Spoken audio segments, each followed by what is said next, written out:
Hello, chers amis du signe Capricorne ou ascendant Capricorne. Dans cette vidéo, nous allons parler des énergies de l'amour pour votre mois de juillet 2023. Nous allons commencer avec les personnes célibataires, ensuite les personnes en relation ambiguë, conflictuelle, et ensuite nous passerons aux énergies de l'amour pour les couples. Alors c'est parti. Les personnes célibataires, nous avons eu deux cartes, donc je les ai gardées. Première carte, nous avons In the Near Future, dans un futur proche, et nous avons la carte du non. Ok. J'ai l'impression qu'il y a quelque chose qui arrive pour vous, de bon pour vous, de positif, dans un futur proche. Et on vous dit ici que si vous rencontrez par exemple quelqu'un, là, en juillet 2023, je sens que cette personne, vous allez lui dire non. Vous allez arrêter quelque chose. Il y a quelque chose, je sens quelque chose qui va prendre rapidement et s'éteindre rapidement, ok. Mais cependant, c'est parce que vous souhaitez quelque chose de meilleur pour vous et vous savez que vous avez la possibilité d'avoir cette chose meilleure pour vous, cette relation, cette personne qui vous correspond davantage, ok. Alors, avec le tarot, nous avons la 5 de bâton. Donc ici, on a effectivement des conflits. On a des conflits, soit des conflits intérieurs, soit des conflits avec une autre personne. Moi, j'ai l'impression ici que vous vous dites, il y a possiblement une rencontre, mais vous vous dites que c'est pas le genre de personne dont vous avez l'habitude d'attirer à vous. C'est pas le genre de personne avec qui vous avez l'habitude d'être en relation, et du coup, ça vous perturbe ici. Dans d'autres situations, je sens que l'autre personne va faire quelque chose qui va faire retomber le soufflet, mais alors directement. Soit un mensonge, il peut s'agir d'un mensonge, par exemple, la personne ne vous a pas dit qu'il ou elle avait des enfants, et vous la prenez comme ça, un peu style lapsus révélateur, quoi. Quelque chose qui, hop, qui échappe de la bouche de votre autre, et là, bah, il y a un conflit, quoi, évidemment. Quelque chose comme ça, voyez. Ensuite, nous avons la carte, nous avons le 4 de Pentacle. Ici, on nous dit que vous tenez à votre situation actuelle. Vous êtes célibataire, effectivement, mais je vous vois avoir peut-être votre chez vous, votre appartement, votre maison, vous avez votre job, vos projets auxquels vous êtes très très attaché. Au niveau des finances aussi, vous êtes construit, construite, vous tenez à ça et vous n'avez pas envie que quelqu'un vienne perturber votre stabilité en fait. Ensuite, nous avons la carte du 10 de coupe. Alors, ici on nous parle de grand amour, on nous parle de la famille, c'est une carte absolument magnifique. Ici je sens que vous aspirez à ça, à une relation familiale. Alors ça peut être avec, comment dire, une famille recomposée, hein, mais avec une certaine, j'ai l'impression pour certaines personnes, il pourrait s'agir d'être en accord avec le fait que l'autre personne a des enfants, mais que l'autre personne doit avoir des enfants d'un certain âge pour que vous puissiez avoir une relation un peu indépendante. Vous voyez ce que je veux dire? Je sens qu'il y a certaines personnes qui n'ont plus du tout envie de s'occuper de jeunes enfants en bas âge, etc. Non, ça c'était avant, mais plus maintenant. Pour d'autres personnes, vous avez vraiment cette envie de construire une famille, d'un amour un peu idéal. Et j'ai l'impression que du coup, cette relation ici qui va peut-être commencer, ou cette personne qui va arriver dans votre vie, ne correspond pas à vos standards, on me dit ici. Ok, alors, on va aller voir les personnes en relation conflictuelle et ambiguë. Nous avons carte principale, Ask Your Angels. Ici, on vous invite à exprimer clairement ce qui vous tourmente, ou les choses que vous souhaitez concrétiser au niveau relationnel dans votre vie. Ici, on peut nous parler de demande de l'aide, effectivement, à ces anges, à ces guides, pour ceux qui ont une connexion de ce type-là, mais il peut aussi s'agir d'aller demander de l'aide à vos amis, pourquoi pas un thérapeute, un psychologue, se faire accompagner pour mieux comprendre quelque chose ici. Avec les cartes du tarot, nous avons eu 4 cartes. Donc, alors, première carte. Ok, ici on a la 3 de Pentacle. Donc la 3 de Pentacle, effectivement, on est accompagné, on est dans les communications avec plusieurs personnes. Je vous vois aussi entouré d'amis pour demander conseil dans cette situation. J'ai l'impression que vous avez besoin d'une aide extérieure pour comprendre quelque chose. On me dit aussi pour comprendre où sont les torts,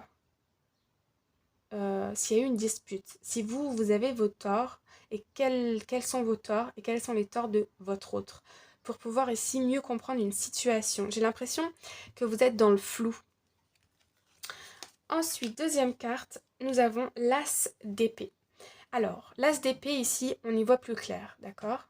On va finir par conscientiser, voilà, par conscientiser quelque chose de très clair, comme une révélation ici. Ensuite, nous avons la carte le 9 de Pentacle. Ici, vous tenez vraiment à votre abondance, votre bien-être personnel, votre épanouissement.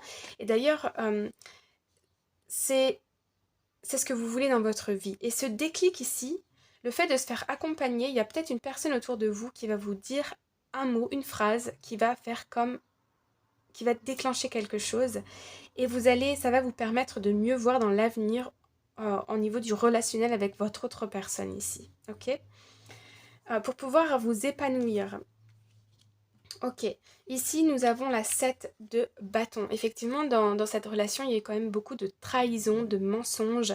Je vois aussi quelqu'un qui ne répond pas toujours à vos messages, qui est un peu dans du mind game, vous voyez, qui joue beaucoup, qui un jour vous fait croire que vous êtes la femme ou l'homme de sa vie, et le lendemain, vous n'avez plus de nouvelles, et la personne ne répond pas. Et donc ça vous met un petit peu dans... Je vois beaucoup de ruminations, de tourments, mais qu'est-ce qui se passe, pourquoi? Et puis aussi, ça crée des peurs, ça crée beaucoup de peurs. Et là, j'ai l'impression aussi que avec l'as d'épée et le 9 de pentacle, vous finissez par dire non, stop, hein. Stop, stop, stop. Moi, je vais me reconcentrer sur moi, je vais faire des trucs pour moi. Euh, et puis, on verra bien ce qu'il en découle, quoi. Qu'est-ce qu'il devient de cette relation. Je sens un petit peu ici, en fait, vous essayez de vous sortir d'une dépendance affective ou d'une dynamique où vous êtes toujours en train de réfléchir et de penser à l'autre. Et là, en fait, le message c'est fais des choses qui te plaisent, ne regarde pas ton téléphone, ok? Ne va pas sur les réseaux sociaux non plus pour le fliquer, ok? Ou la fliquer. Concentre-toi sur toi. Fais des trucs qui te passionnent et quand il ou elle va venir te demander hey, qu'est-ce que tu as fait de ta journée, etc., agis comme si ah bah j'ai une journée fantastique, je suis allée voir un tel, j'ai fait ci, j'ai fait ça, je suis mais fatiguée. Et ensuite, tu vois, concentre-toi sur toi. Fais des choses qui te plaisent toi et je te promets qu'aux yeux de ton autre, ça va te rendre encore plus radieuse, radiant, je ne sais pas si ça se dit, mais tu vois, euh, ça va en fait changer la dynamique là qui se passe. Parce que je te sens ici trop dans l'attente par rapport à lui. Et, euh, et ça, c'est pas bon parce que il ou elle le sent. Et en profite un peu là, hein, j'ai l'impression. Ouais, il ou elle est un petit peu filou. Voilà. Voilà les amis. Ensuite, nous passons aux personnes qui sont en couple. Nous avons ici Choose a New Direction. Alors, ici, pour les couples, on peut nous parler d'un... Alors, je ne sais pas pourquoi, je ne sais pas à qui ça va parler, mais on me parle d'un projet qui est avorté, ok? Qui ne se produira pas, ou qui va être modifié, qui va être changé. Et donc, de se projeter dans quelque chose de nouveau, quelque chose de différent ici. Alors, allons voir. Nous avons... Je vais décaler un petit peu ça. Voilà, voilà. Hop là. Nous avons la carte de la lune. Donc ici, on nous parle effectivement du passé, de l'inconscient. Un peu de déception, je ressens de la tristesse. Un petit peu. Ensuite, nous avons le roi de coupe. Donc ici, on a des... Alors moi, j'ai l'impression qu'il y a quelque chose qui s'est passé dans votre couple qui vous a peut-être un peu rendu un peu triste ou quelque chose du passé. Mais je vois que ça vous a finalement renforcé, que ça a renforcé vos liens. Il y a une très grande maturité ici dans le couple au niveau émotionnel, d'accord? On est très attachés l'un à l'autre et on a confiance l'un dans l'autre, on se soutient l'un l'autre. C'est une très très belle énergie pour surmonter quelque chose ici. Ouais, ici on a la 6 d'épée. Donc la 6 d'épée, elle nous dit qu'on lâche prise sur une situation. Ok, on arrête de ruminer, on arrête d'y penser, on met les voiles et on passe à autre chose. Vous avez cette capacité dans votre couple en juillet 2023 de lâcher prise sur quelque chose et de changer vos perspectives et de créer de nouveaux projets. Ok. Et puis dernière carte, magnifique. Magnifique. Nous avons l'as de cœur. De coupe, pardon. Parce que je vois un cœur. Donc ici, on a le cœur ouvert. Il y a beaucoup d'amour. Il y a de la nouveauté aussi dans votre couple. C'est pour ça qu'on nous dit choose a new direction. Parce qu'il y a quelque chose de nouveau qui va arriver. Ça peut être une nouvelle idée, organiser un voyage en couple. Ou bien pour certaines personnes, peut-être avoir un enfant ou peut-être déménager. Ou, vous voyez, on est à l'état d'idée, mais ici on a un nouveau projet, acheter un bien immobilier, changer de bien immobilier, faire des rénovations, etc. Et c'est ce qui nous permet de lâcher prise sur quelque chose ici qui a apporté un peu de déception, je vois. Attendez, je vais remettre une carte pour la lune. Ok. Ouais, vous voyez, il y a une histoire de guérison ici. Il est possible qu'il s'est passé quelque chose et ici on a une guérison pour l'un ou l'autre des partenaires ou pour les deux, ok? Et il y a beaucoup de soutien, il y a beaucoup d'amour et vous avez cette capacité en couple à lâcher prise et à avancer ensemble. Donc c'est très très beau, peu importe ce qui se passe, vous allez affronter ça ensemble et ça va être tout bien, tout propre, ne vous inquiétez pas. Je sens ici de belles énergies, ouais, ok. Voilà les amis, j'espère que ce tirage vous parle. N'hésitez pas à me laisser savoir en commentaire. On se dit à très bientôt pour une nouvelle vidéo. Bye bye!